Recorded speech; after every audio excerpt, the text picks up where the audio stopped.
Okay, so I had to stop the other video, and so I'm going to pick it up from here.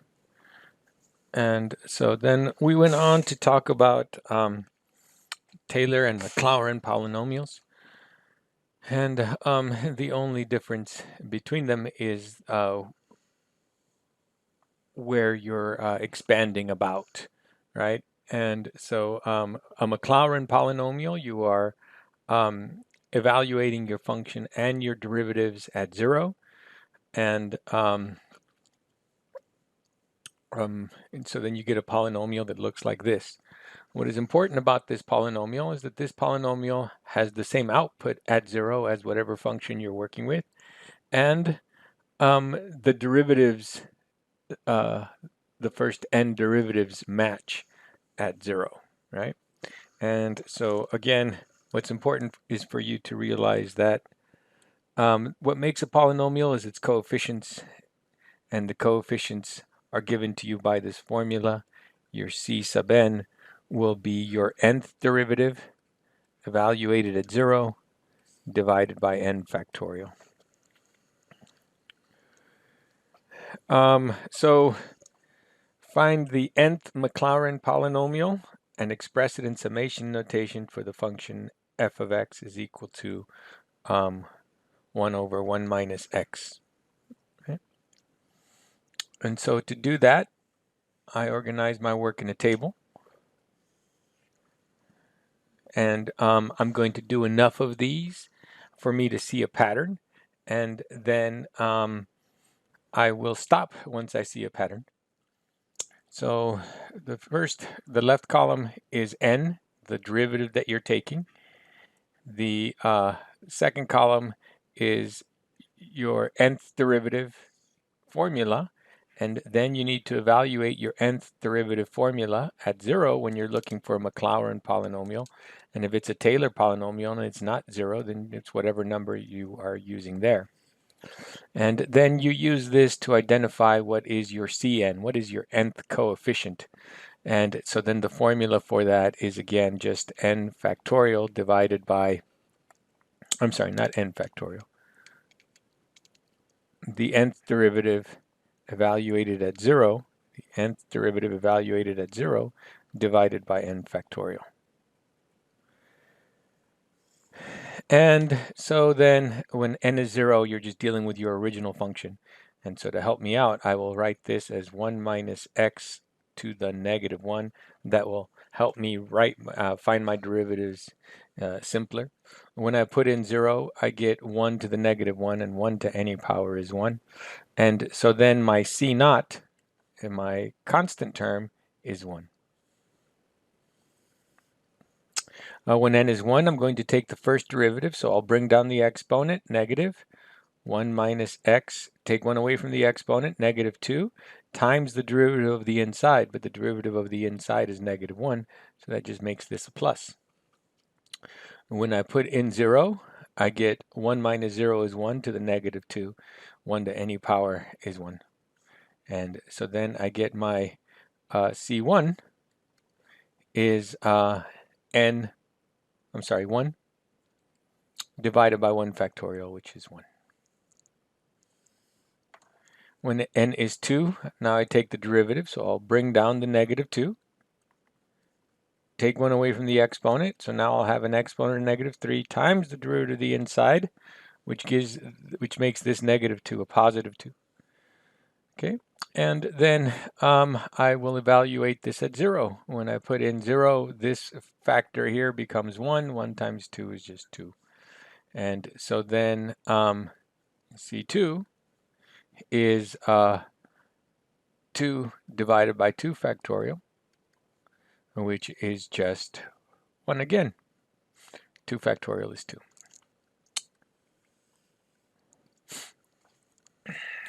When you bring down, when you take your next derivative, so now n is 3, and so then you bring that down, you will get a negative 6, and then here you will get 1 minus x to the negative 4, and then times the derivative of the inside is negative 1, so that will make that a plus 6. Evaluate this at 0, the inside becomes 1, 1 to any power is 1, times 6 is 6. And so then C3 is going to be 6 over 3 factorial, but 3 factorial is 6, and so you get 1 again. And so next we do 4. Bring down the exponent, negative 24, times 1 minus x to the negative 5, and then you multiply by the derivative of the inside, which will make this positive 5. I'm sorry, positive 24. And so when you evaluate this at 0, the base becomes 1. 1 to any power is 1 times 24. You get 24. And so then C4 is 24 divided by 4 factorial. But 4 factorial is 24, and so you get 1 again. Now, by now, the pattern should be pretty obvious for your CNs, right? But we want to make sure that's not just a coincidence, and you can see what's going on is that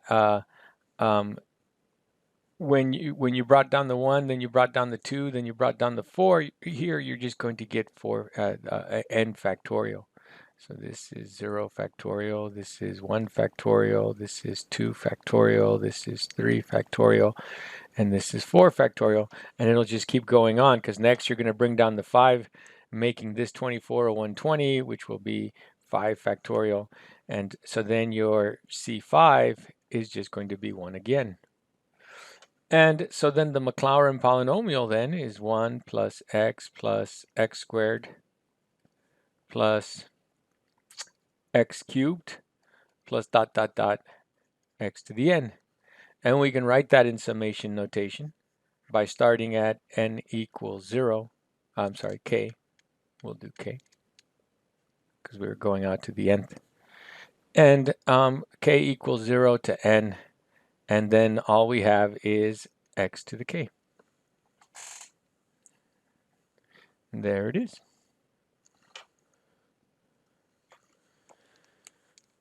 Now, if you're not evaluating at 0, if you're evaluating about some other number, if f can be differentiated n times at x naught, then we define the nth Taylor polynomial for f about x equals x naught to be this. And it pretty much looks the exact same as the one before, except that instead of evaluating at 0, you're evaluating at x naught. And instead of having a polynomial in x, your base for your exponents is x minus x naught, x minus x naught, x minus x naught, and so on, x minus x naught to the n. And so that is the only difference. But what is special about this is that when you put x naught in, then your polynomial will be the same as your function evaluated at x naught. If you take the derivative of this polynomial and plug in x naught, the first derivatives will match. If you take the second derivative, if you find the second derivatives will match. By setting it up in this manner, you've made it so that all of your derivatives match. And what that really does is that makes your polynomial a better approximation near x naught than the tangent line or the quadratic or the cubic. So the more terms you go out, the better approximation it is. So find the nth Taylor polynomial about x equals 1 and express it in summation notation for the function f of x equals 1 over x. Now, for this thing, it does not have a Maclaurin polynomial because we cannot evaluate this function at 0, and we won't be able to evaluate its derivatives at 0 either.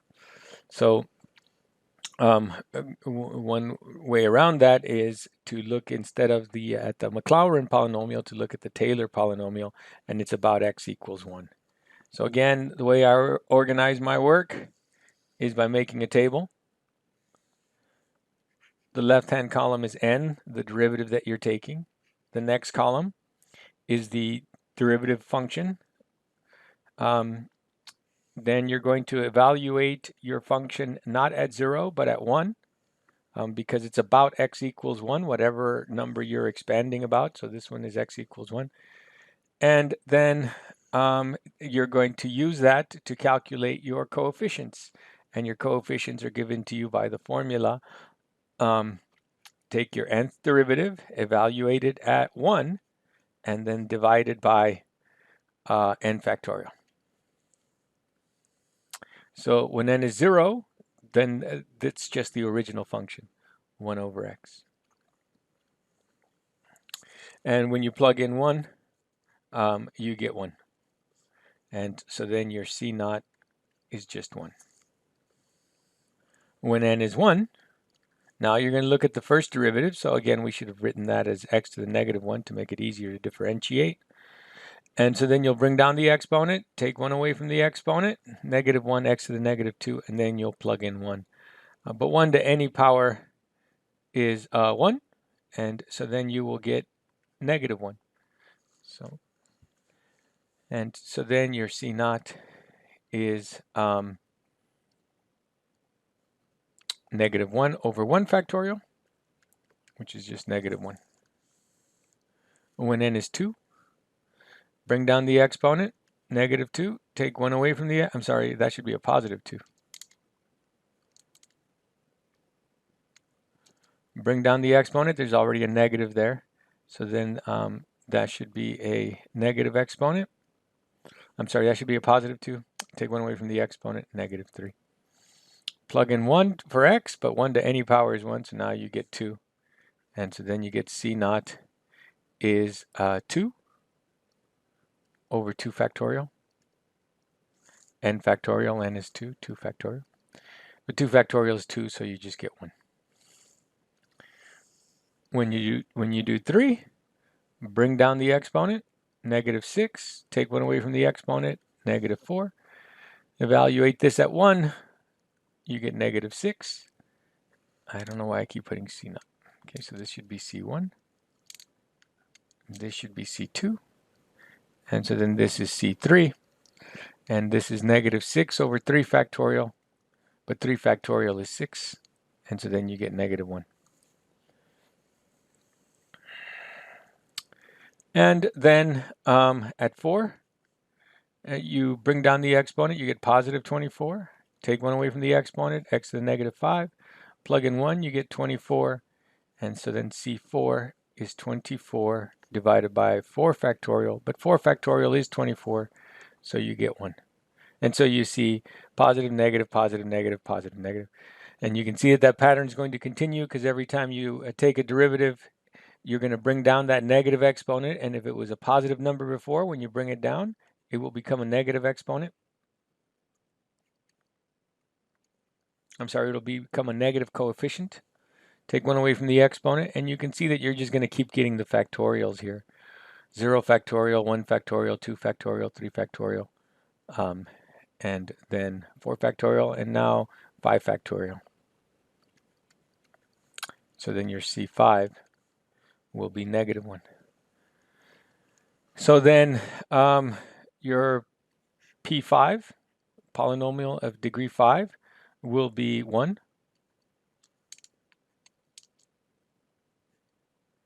And then minus, and then x minus 1. It's not a polynomial in x, it's a polynomial in x minus 1. And then plus, I'm sorry, we're not looking for P5, we're looking for Pn.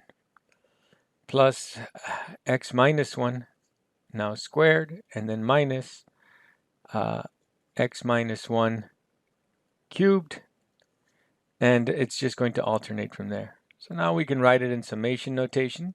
Since we have a constant term, we could start at k equals 0.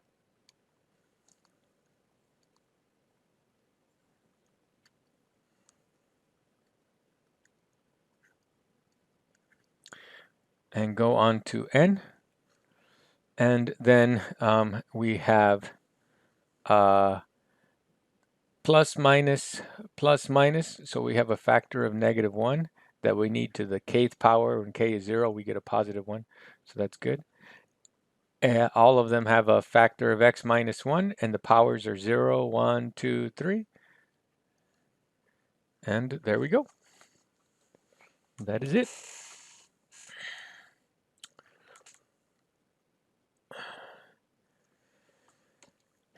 And then last, we went on to section 9.8 and we talked about power series. That's an infinite polynomial. Now, once you put in a specific number for x, you will get an infinite series. And what we want to know is for what values of x will that series converge, and for what values of x will that series diverge. And so the interval of convergence is the values of x that you can use to make a convergent series. And what's going to help us with this is the ratio test. So we just use the ratio test of absolute convergence, and we take the limit as n, or k, I'm sorry, we're using k here. The limit as k goes off to infinity of the absolute value of the a sub n plus 1, all divided by the absolute value of the a sub n. Now this will be the limit as k goes off to infinity of, when you put in k plus 1 in for k, you will get 2k plus 3 factorial. The only place the absolute value is going to come into play is on the x minus 2 to the k. That becomes x minus 2 to the k plus 1. Because the 2k plus 3 factorial is positive, the k cubed is positive. And so then everything is fine. This, I'm sorry, k plus 1. So this should be k plus 1 cubed. You put in a k plus 1 everywhere you see a k. And there's a k there, there, and there. And then you multiply by the reciprocal of a sub k. I'm sorry. And this should be a sub k.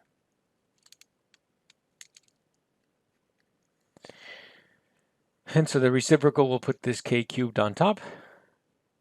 And it'll put the 2k plus 1 factorial on the bottom. And it will put the x minus 2 to the k absolute value on the bottom. Okay. Same base here and here. So the exponents cancel out. We can get rid of those. And you just have absolute value of x minus 2 to the 1. With the 2k plus 1 factorial and the 2k plus 3 factorial, you are going to take the limit as k goes off to infinity of, you're going to break off a 2k plus 3 and then a 2k plus 2, and then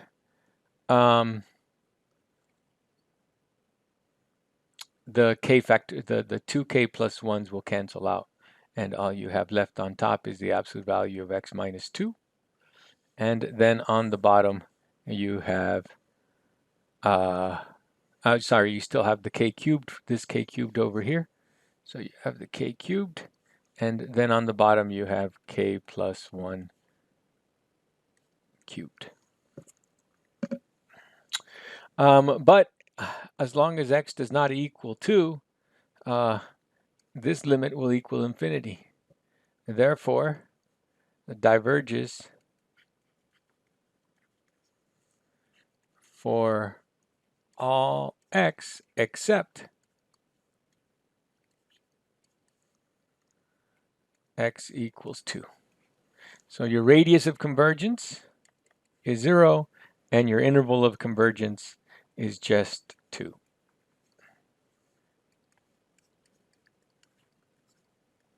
IOC, interval of convergence. Okay. So that is it.